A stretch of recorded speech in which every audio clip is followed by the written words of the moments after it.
mangwanani vedare tinokuchingamidzai zvekare kune chimwe chirongwa pano paZim Facebook Secrets and Confessions. Tadzoka zvekare nemamwe mamessages. Regedzai tibva tapinda mumamessages edu atadzoka takakubatirai.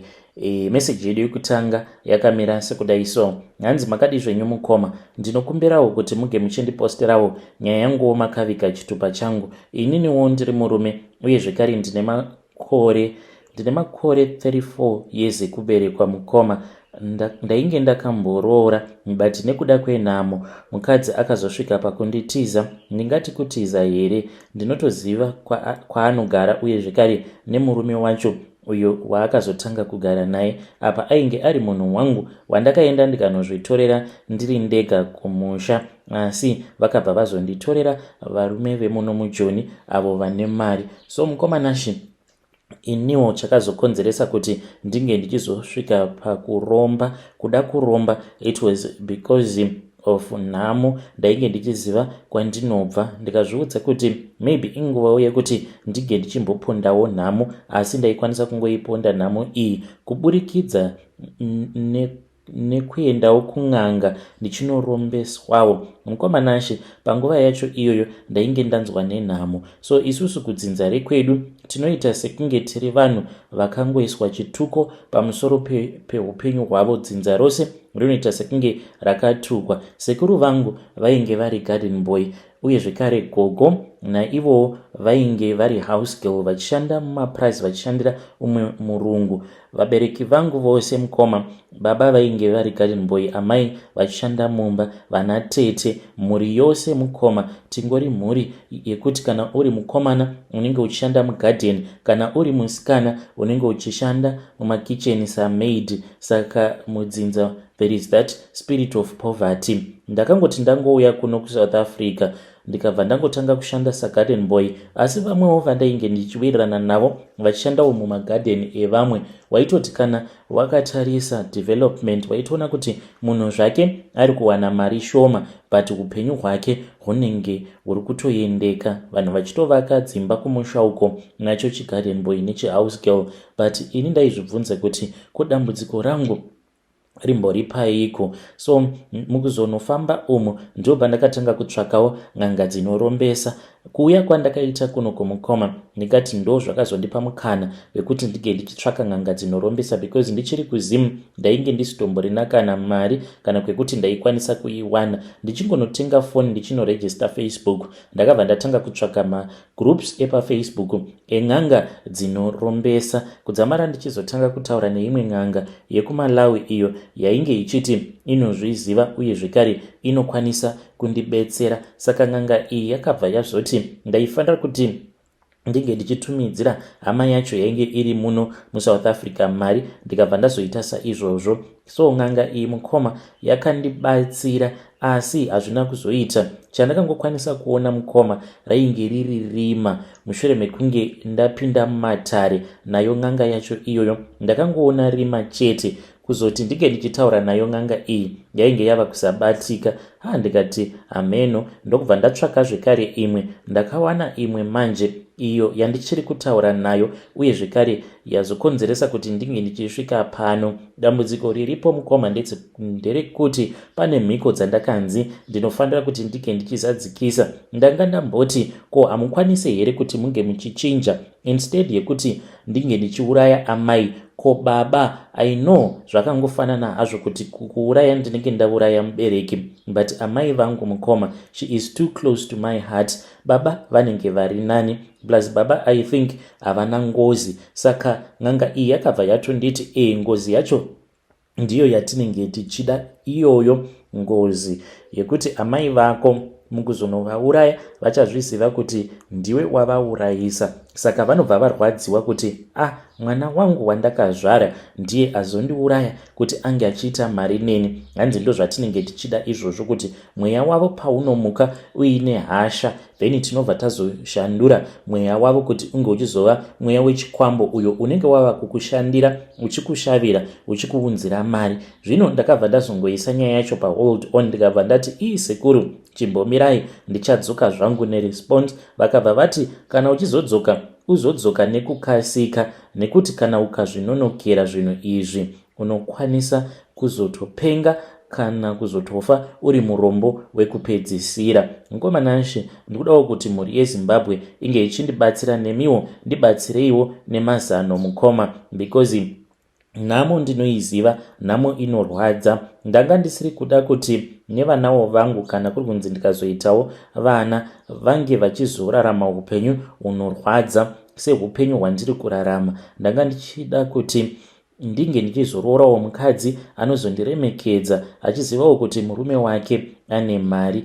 nekuti apo pandakambogara neuyo yaingova nyaya yekuti hauna mari, zviri zvinhu zvekuti ndairwadziwa each and every time kuzonosvika achizonditiza. Handingamushorewo zvangu nekuda kwekuti anotaura vanoti marriage hanzi inongonakidza kana pamba paine mari. Mukoma, kana mukaposta nyaya yangu ndiziviseiwo, ndichange ndichizotevererawo ndiri mucomment section.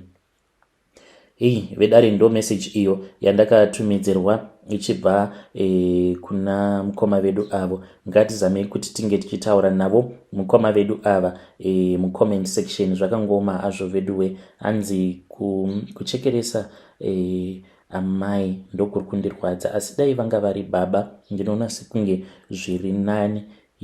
Hapana chiri nani apa mukoma. Apa hanzi ndine nguva dzekuti ndava kungogara ndichingotaura ndega chete, ndichishaya kuti ndinenge ndichitaura nani. Ndinozotovhunduka dzimwe nguva ndiri pavanhu, apa ndinenge ndichingotaura ndiri ndega chete. Ngatizamei kuti tinge tichitaura navo mucomment section. Regedzai tibva taenda panyedu inotevera. Nyedu inotevera yakamira sekudai so. Hanzi makadi zvenyu mukoma, ndinokumbirawo kuti muge muchindiposterawo nyaya yangu makaviga chitupa changu. So ndakagara muSouth Africa kwenguva yakati rebei. Pandakaenda kuSouth Africa ndainge ndisati ndaroora zvangu, asi mukoma ndakazosvikawo pakuroora. Ndakazongosangana nemukadzi wangu makaremo muSouth Africa. Mushure mekunge ndaroora mukadzi wangu uyu akazondihurira mukoma, ndokubva ndachizongomuregerera zvangu, asi mwoyo wangu wainge uchingorwadza kuti saka mukadzi wangu akatondihurira, ende handina kana wandakamboudza kuti mukadzi ainge andihurira. Then ndakazoti ndati shandei. At that time ndainge ndava kuitawo zvekudriver matrack.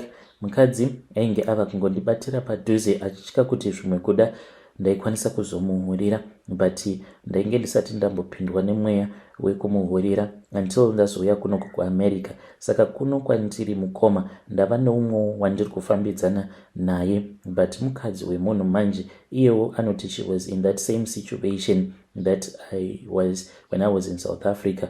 Ainge achihurirwa nanhasi uno anohurirwa nemurume wake. Saka murume wake muZimbabwean, she is also from Zim, but tinodanana munhuwo wekuti ane tumari twake. I am working here as a truck driver mukoma. Saka mukadzi wangu ndakamusiya kuAfrica ikoko. Zvino ndafunga kuti zviri nani kuti ndinge ndichizomuramba. Mukoma Nashe, ndiri kutsvakawo mazano kubva kune vedare renyu kuti mukadzi wangu ndingamurambawo sei in a nice way, zviya zvekuti munhu haazozvisungirire kana kuita sei. That is all that I want to hear from you. Kana mukaposta nyaya yangu ndiziviseiwo, ndichange ndichizotevererawo ndiri mucomment section. Kune avo vanenge vachida kundijaja, you can judge me, but ndozvitoripo. Ndafunga kuzoroora uyu wandava kudanana naye kunoku kwandiri kuAmerica, mushure mekunge azorambana nemurume wake. Vedare ndo message iyo yandakatumidzirwa ichibva kuna mukoma vedu. Ngatizamei kuti tinge tichitaura navo mukoma vedu ava mucomment section. Zvakangoma hazvo veduwe. Pakaipa. Hanzi ndiri kutsvakawo a nice way yekuti ndinge ndichizorambawo mudzimai wangu ma1. Regedzai tibva taenda panyedu inotevera. Nyedu inotevera yakamira sekudai so. Hanzi makadi zvenyu mukoma, ndinokumbirawo kuti muge muchindiposterawo nyaya yangu makaviga chitupa changu. Ndakazosvika pakubhadhariswa 9,000 zvekuti nazvino kana murume wangu haatombozvizivi kuti ndakazotorarwa neumwe murume kuti ange achikwanisa kuzondipa mari iyoyo, but haana kundipa mari yacho 9,000 ka1. Nazvino murume uyu achiri kungoita zvaanonzwa kuda. Neni ndiwe muno muSouth Africa. So zvakaitika mukoma ndezvekudai.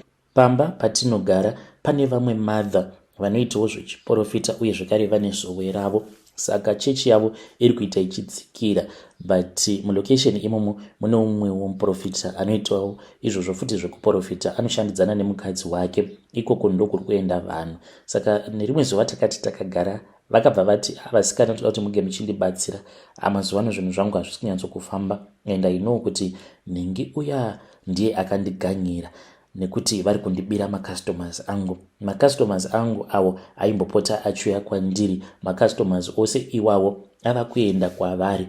Ndo zvavakandiudza mother ava. Ndikabva ndati zvino ndichakubatsirai nei? Vakabva vanditi ndiri kuda kuti unge uchizoenda nemunamato uyu kusowe ravo. Saka zvichazoita kuti vanhu vanenge vachiuya kusowe ikoko vange vachizoona sekunge vasiri kumbobatsirwa, vange vachizodzoka kwandiri, because pasina macustomers chechi yangu haikure, uye zvekare iniwo renti ndinobhadhara nei, sezvo uchingoona kuti kubasa handiendi. Ndakabva ndazobvuma kuvabatsira mother ava. Ndakapiwa munamato uyo wandakageza nawo about 3 days, uye zvekare nemimwe minamato yandakazonzi ndige ndichizoenda nayo pandinenge ndava kuenda kuchechi kwavo, iri yekupedza muprofita uyu nemukadzi wake simba. Ndakasvika kuya mukoma ndokubva vazondibata, but havana kuda kundinyadzisa pamberi pevanhu. Saka vakangoti paya nguva yekuti chechi yainge yapera, vakabva vanditi madzimai huyai kuno. Ndikabva ndaenda kumotikari kwavo, vakabva vati vainge vachizviziva kuti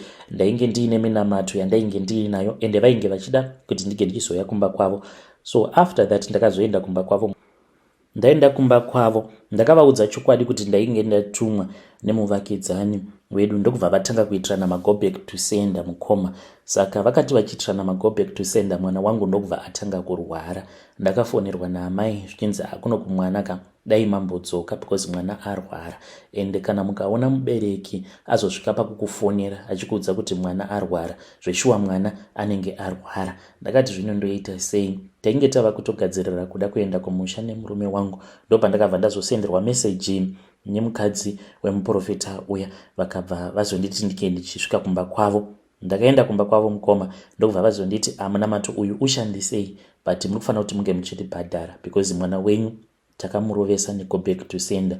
Saka ivo vanoti panguva iyo yavainge vachiitirana mago back to sender, nemukadzi uyo akandituma kuti ndinge ndichienda kunosiya nhombo pachechi pavo. Hanzi back to sender yacho yakabva yazouya kwandiri, ikabva yazonorova mwana wangu. Mukomanashi vakabva vati vainge vachida 9,000, otherwise mwana wangu aikwanisa kuzofa. Ndikati 9,000 munenge mandiomesera. Vakabva vati it is fine, chiendai zvenyu kumba kwenyu, mwana wenyu asi muchingonosvika chete mwana wenyu ari kubva afa.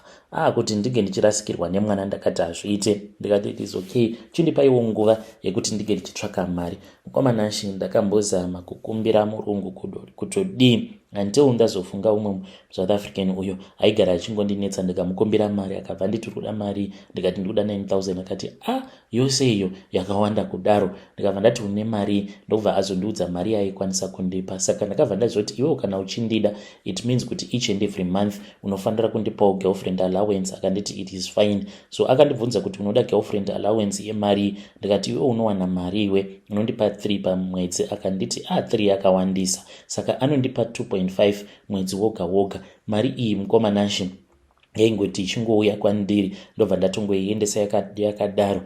Ende nazvino mukoma ndichiri kungodanana naye murume uyu, ende wangu murume haatozvizivi kuti izvi ndo zvandakaita.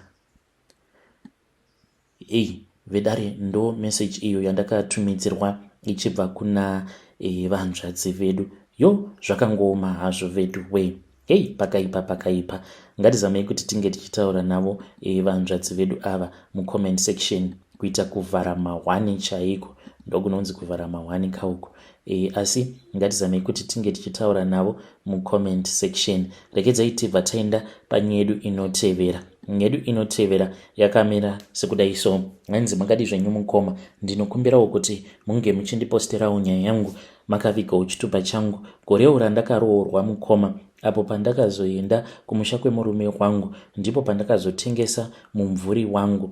Yes mukoma, unokwanisa kushaya kuziva kuti mumvuri ko unokwanisa kutotengesa mumvuri wako. Ndakatengesa mumvuri wangu, ipapo ndainge ndiine pamuviri, zvinhu zvainge zvakaoma. Murume wangu ainge asingashandi, aingoitawo basa iroro rechikorokoza, but most of the times aingoenda ongodzoka asina kana chaanenge ainacho. Mukoma, ndakaenda kwavari koko vaya ndichidawo kuti masango ange achizovhurika, murume wangu akwanisewo kuita mari sezvainge zvichiitawo vamwewo varume. Ndiriko ikoko kumba kwagogo vaya vakabva vazoti kana uchida unokwanisa kunditengesera mumvuri wako, ndokubva vazondibudira pachena kuti even though vainge vari n'anga but ivo vaitomuka usiku vachitoroya. Ndakabvuma mukoma, ndikatengesa mumvuri wangu ne$400. Panguva yacho ndakaona sekunge yainge iri mari yainge yakawanda because kana preparation ndainge ndisitomborina zvachose. Mukoma nashe mushure mekunge ndatengesa mumvuri wangu, ndakati ndazvara mwana wangu ndokubva tachizouya kuno kuSouth Africa. Saka dambudziko randava kusangana naro uye zvekare ndiri kuda help because gogo vaya vandakatengesera mumvuri wangu vakazosvika pakushayika. Ndinotopota ndichitotorwa nevaroyi mukoma. Ndikangosvika munharaunda mandinenge ndasvika, varoyi vemo vanotozviziva kuti uyu akatengesera muroyi mumvuri wake. Vanotouya vobva vanditora mukoma, vobva vatoenda neni kunoroya. Asi ndinozoti kana ndamuka paya zvimwe zvacho ndinenge ndazvikanganwa zvatinenge tarara tichiita, but chandinowanzokurangarira ndechikuti ndinenge ndiri kumakuva. Handizivewo kana muine n'anga yamunoziva iri powerful, kana kuri kunzi vekuchechi vanokwanisa kundibetsera mukoma. Vedare ndo meseji iyo yandakatumidzirwa ichibva kuna vanzvadzi vedu. Zvakangoma hazvo vedu we. Ngatizamei kuti tinge tichitaura navo mucomment section. Kutengesa mumvuri, hanzi ndakatengesa mumvuri wangu, which means you sold your soul to the devil. Zvakangoma hazvo vedu we. Rekedzei tibva taenda panyaya yedu inotevera. Nyedu inotevera yakamira sekudai so. Hanzi makadi zvenyu mukoma, ndinokumbirawo kuti munge muchindiposterawo nyaya yangu makavika chitupa changu. Ininiwo ndinoda kureurura kuti apo pandainge ndichiri kuuniversity, right now ndine 32 years, but ndakaromba pandainge ndichiri paUZ. Ndipo pandakaromba, but mukuromba kwangu mukoma ndakajoinawo yavanoti a secret society, and ndakajoiniswa noumwewo muNigerian, but through vamwe lecturer vangu vandainge ndichiwirirana navo. So ndaingovaziva nehutsinye, but mushure mekunge vazondiudza everything about his life ndo pandakazoziva kuti that is why vaine hutsinye kudaro. Ndakaenda kumba kwavo mukoma, ndokubva vaburitsa rimwe dehenya ravanogara naro rinogara muceiling, ndokubva vandipa vakabva vanditi enda naro kumba kwenyu. Ndakaenda naro kumba mukoma. After some few days vakazonditi chidzoka naro, ndokubva ndadzokera naro. That was the first step ye-initiation. Ndaitova nehope dzandairota mukoma. Then ndakazoendeswa kune imwe imba uko kwandakazonosangana nemaNigerian vainge vachitoita an orgy, vachirara nevakadzi vekuwanda. Ndikanzi ndinge ndichizova part of that orgy. That was the second step of the initiation. After that ndakazonzi ndinge ndichizouya nepicture yeshamwari yangu. Ndainge ndiine best friend yangu akazoshayika zvake mukoma, akafa achionda sekunge munhu ainge aine AIDS mukoma. But this was all because of me. Ndakatora picture rake ndikaenda ndikanorisiya kumba kwemaNigerian. Handizivi kuti vakaita sei naro picture racho iroro. After that ndo pandakabva ndachizotengerwa imba zvainge zvisingazivikanwa nevabereki vangu. Ndakatomboudza vabereki vangu kuti ndainge ndaenda kuSouth Africa, izvo ndainge ndirimo hangu muzimu. So vabereki vangu vakatongofungidzira kuti mari ndakaita pandainge ndichiri kuSouth Africa, but I was here. So pamba pandinogara nditori nealtar, ndine altar room yangu, and no one even knows kuti murume imomo munei. Kunyange ndikauya nemagirlfriends vazhinji vanotongobvunza kuti what is in there, because like I stay in a very big house all alone, but this room it is so close to my bedroom. Dzimwe nguva unotonzwa zvinhu zvinenge zvichitaura imomo, but kana munhu wandinenge ndiinaye kana akakwanisa kuzozvinzwa zvinhu izvozvo, ndine zvandinofanira kuti ndike ndichizoita apo paanenge arara. Mukoma nashe ndiyo confession yangu. Apologies nekuti handina kukwanisa kushare a lot of the details, but that is what I was told. I was not supposed to share even this confession with you, but handizivi kuti chii changoitawo kuti ndinge ndichishare confession iyi nemi. Hey, vedare ndo message iyo yandakatumidzirwa ichibva kuna ndo message yandakatumidzirwa ichibva kuna mukoma vedu. Zvakangoma hazvo vedu we. Hanzi I am part of a secret society. Zvakangoma hazvo vedu we. Hanzi patauni apa vakadzi ndinoita vekuchinjanisa nekuda kwekuti ndine mari yakuna mukadzi anondiramba. Hey, ya ma1 ngatizamei kuti tinge tichitaura navo mucomment section.